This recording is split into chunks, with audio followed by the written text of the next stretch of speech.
My name is Gracie, and I learned that some wounds don't need blood to be fatal. Pass me the butter, honey. Mom smiled at my sister Vanessa across the table, her hand already reaching. I handed it over. She didn't look at me. So, Vanessa, have you thought about names yet? Mom's eyes sparkled. I was thinking if it's a girl, maybe Eleanor, after Grandma? Vanessa rubbed her belly. We're still deciding. Marcus likes traditional names. Marcus has excellent taste. Mom glanced at me.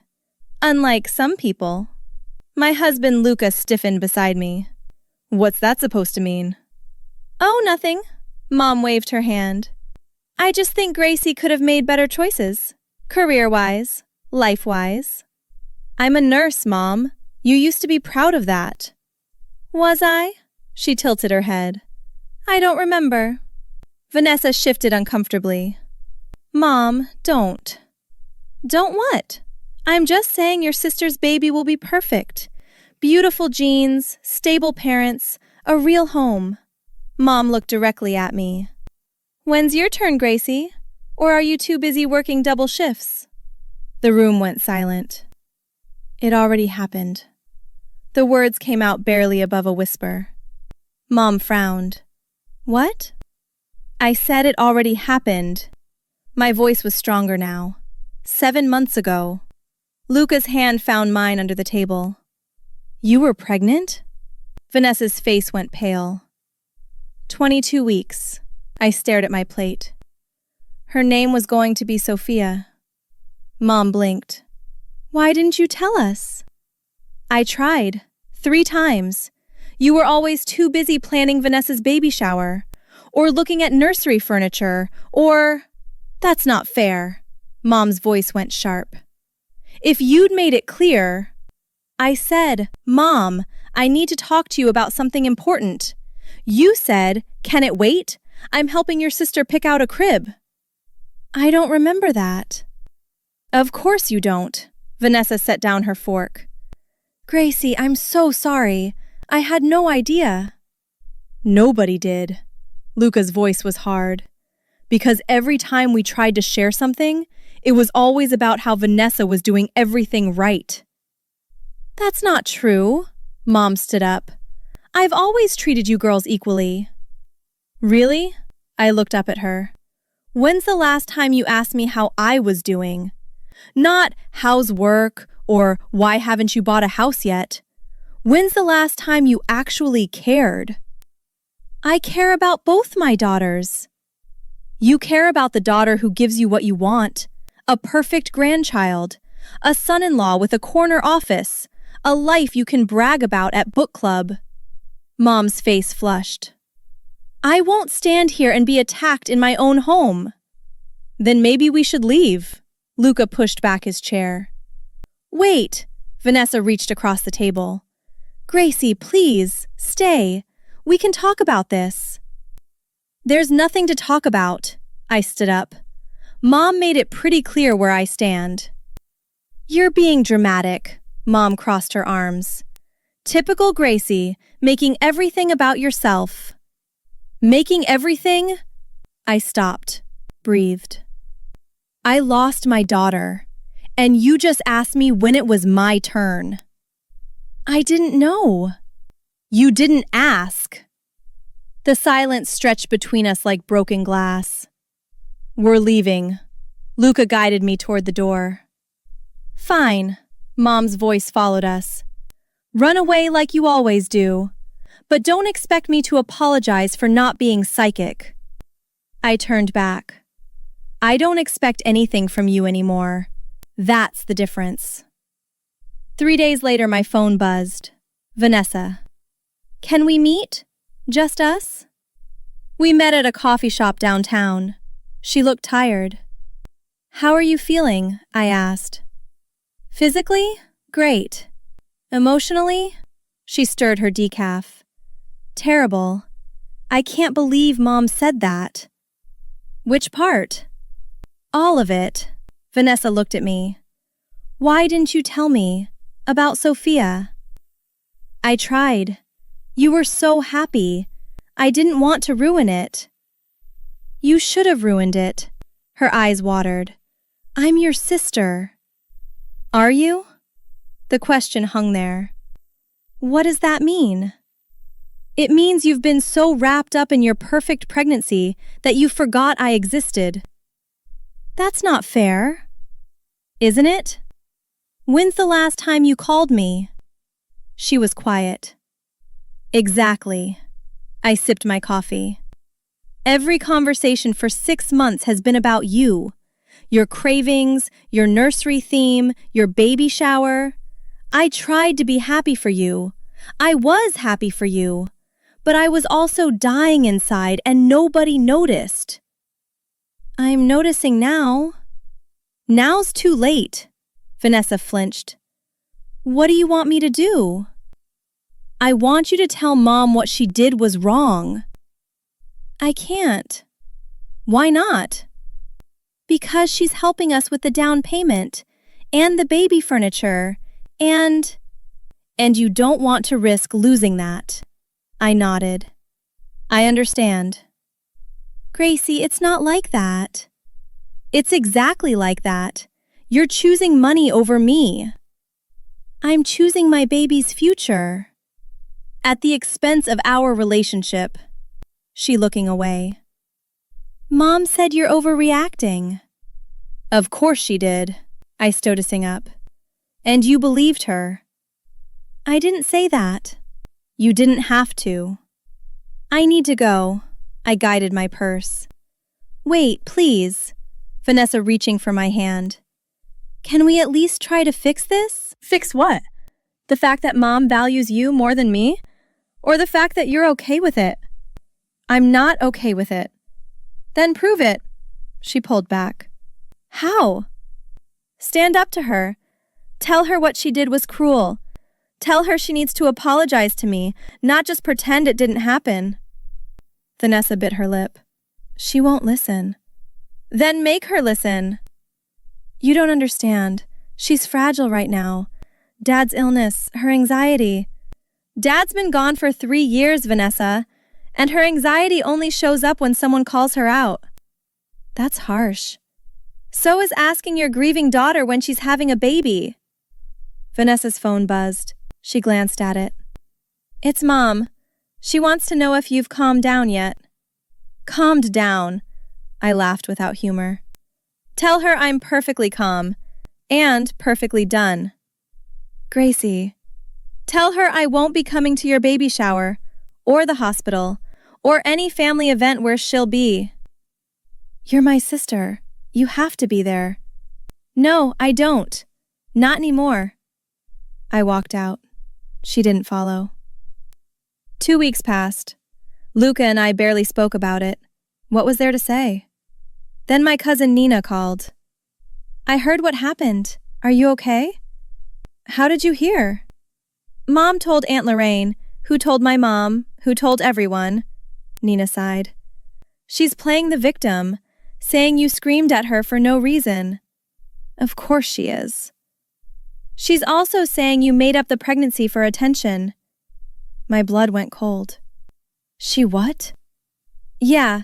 She told Aunt Lorraine that you've always been jealous of Vanessa, and you invented a sob story to steal her spotlight. I have medical records, hospital bills, a death certificate. I know, I believe you, but she's convincing people. You know how she is. What's Vanessa saying? Nina hesitated. Nothing. She's staying quiet. Of course she is. I'm sorry, Gracie. This is messed up. Thanks for telling me. What are you going to do? I don't know yet. But I did know. I knew exactly what I was going to do. I called a family meeting. Not at Mom's house. At Aunt Lorraine's. I don't understand why we're doing this. Mom sat with her arms crossed. Gracie's being childish. Let her talk, Helen. Aunt Lorraine's voice was firm. Vanessa sat beside Mom, looking uncomfortable. Uncle Paul, Aunt Lorraine's husband, leaned against the wall. Nina stood near me. I placed a folder on the coffee table. What's this? Mom asked. Documentation. I opened it. Hospital admission forms from March 14th. Ultrasound images. Discharge papers. Death certificate for Sophia Marie Moretti, stillborn at 22 weeks. The room went silent. I don't need to see that. Mom looked away. Yes, you do. I spread them out. Because you told Aunt Lorraine I made it up. I never said that. You said I invented a sob story for attention. Mom's face flushed. I was upset. You were being cruel. I was being honest. I looked around the room. I tried to tell my family I was pregnant. I tried to share that I lost my daughter. And instead of support, I got judgment. I got accusations. I got told I was overreacting. You're exaggerating. Mom's voice wavered. Am I? I pulled out my phone. I kept the texts. Every time I reached out, every time I tried to share something important, every time you changed the subject back to Vanessa. This isn't fair, Vanessa finally spoke. I didn't know you were trying to tell us. Because you didn't ask. Neither of you asked. We're asking now. Aunt Lorraine looked at Mom. Helen, did you really tell people Gracie was lying? Mom faltered. I was confused. Hurt. She attacked me at dinner. I told you my daughter died, and you asked when I was having a baby.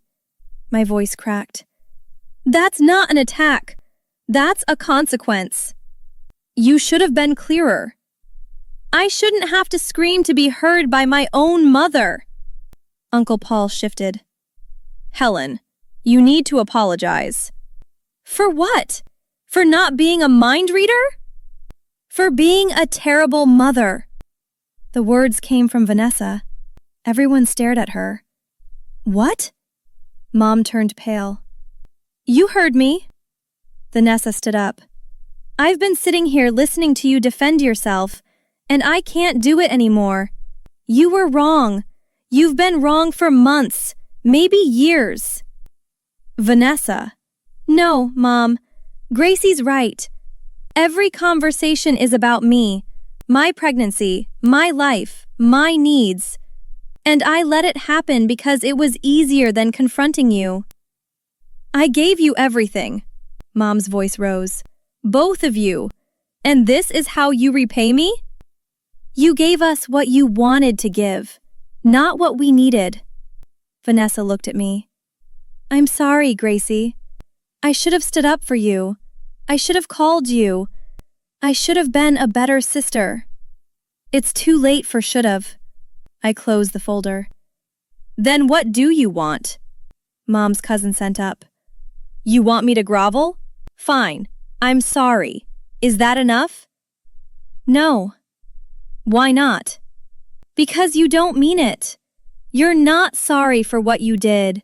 You're sorry you got caught. That's not true. Mom's hands shook. I love you.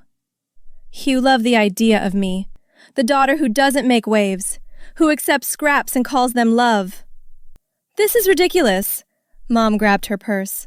I won't be spoken to this way. Then leave. I didn't move. But understand something. If you walk out that door, I'm done. No more holidays, no more phone calls, no more pretending we're a family. You don't mean that. I absolutely mean that. Mom looked at Vanessa. Are you going to let her do this? Vanessa's jaw tightened. Do what? Set boundaries? Yeah, Mom, I am. You're both being manipulated. Mom pointed at me. She's always been jealous of you, Vanessa, and now she's using this tragedy to turn you against me. Stop. Vanessa's voice cracked. Just stop. Gracie lost her daughter, our niece, and instead of being there for her, we made it about us, about you. I didn't know. You didn't want to know. There's a difference.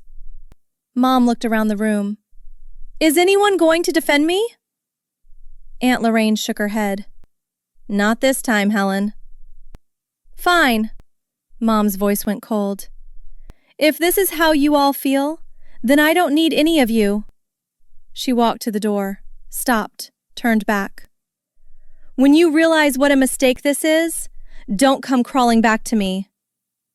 We won't, I said quietly. The door slammed. The silence was deafening. Vanessa sat down heavily. What did we just do? What we should have done a long time ago. I sat beside her. What happens now? Now we figure out what family means, without her in it. I'm scared. Me too. Nina moved closer. You're not alone, either of you. Uncle Paul nodded. We're here, whatever you need. Vanessa looked at me. I know I can't fix what happened, with Sophia, with everything, but I want to try, if you'll let me. I studied her face, saw the regret, the fear, the hope. It won't be easy. I know. I might not be able to trust you for a long time. I understand. And if you ever choose her over me again, I won't, I promise. I wanted to believe her. Part of me did. 3 months later, Vanessa had her baby, a boy. She named him Paul, after Uncle Paul, not Eleanor. Mom sent a card. Vanessa didn't respond. I held my nephew in the hospital, felt the weight of him, the warmth. Do you think she'll ever apologize? Vanessa asked. Really apologize? No. Why not? Because people like her don't see what they did wrong. They only see what was done to them. That's sad. It is.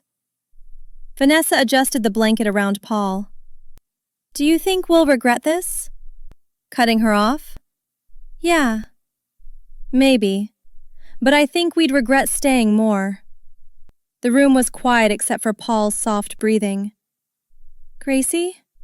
Vanessa's voice was small. If you could go back to that dinner, knowing everything that would happen, would you still say it?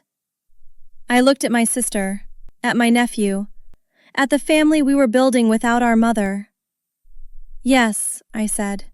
Every time. Vanessa nodded slowly. Me too. And somehow, that was enough. If your mother asked when you were having a baby, right after you told her yours had died, and then denied saying it when the whole family found out, would you have cut her off sooner? Or would you have given her more chances?